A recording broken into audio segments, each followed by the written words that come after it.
Hello, welcome back. Today I will share my thoughts on the Viltrox 28mm F4.5 and the Viltrox 20mm F2.8.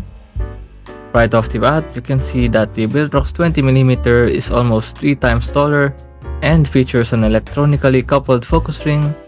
Meanwhile, the Viltrox 28mm lacks a focus ring but includes a close and open lever for covering the front element when it's not in use.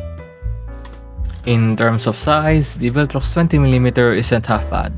It's fairly light, weighing just over 150 grams, and is almost as tall as Sony's 50mm F1.8 prime lens. However, the Viltrox 28mm is the smallest lens I've ever seen, which is maybe why it's called a pancake lens.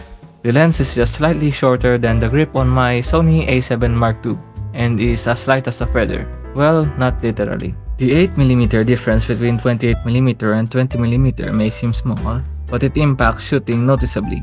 The 28mm's narrower field of view is great for isolating subject, while the 20mm's ultra-wide perspective excels in landscapes and dynamic shots.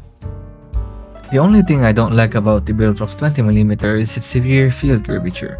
During testing, I placed the chart on a flat surface and focused on the center. Yet, the corners look horrendous. The next test, I focused on the corners instead, still at f2.8, and you can really see how field curvature is affecting the lens. Although if you can afford to stop down until f16 or so, the field curvature no longer becomes noticeable. That's great news for landscape photographers. While it also has barrel distortion, I don't mind it that much.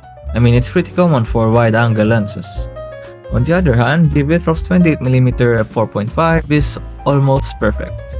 Well, not perfect. It does have some vignetting, but that's fairly typical for pancake style lenses. Honestly, I'd be a bit shocked if a lens performed poorly at f4.5, but I digress. The Viltrox 28mm F4.5 also possesses a fixed aperture. That means you're stuck with f4.5 and no filter thread. You can probably imagine that's going to be really bad for video making. My main problem with the Viltrox 28mm is that it sometimes struggles to focus, especially during video. At the end of the day, I like the Viltrox 28mm F4.5 more.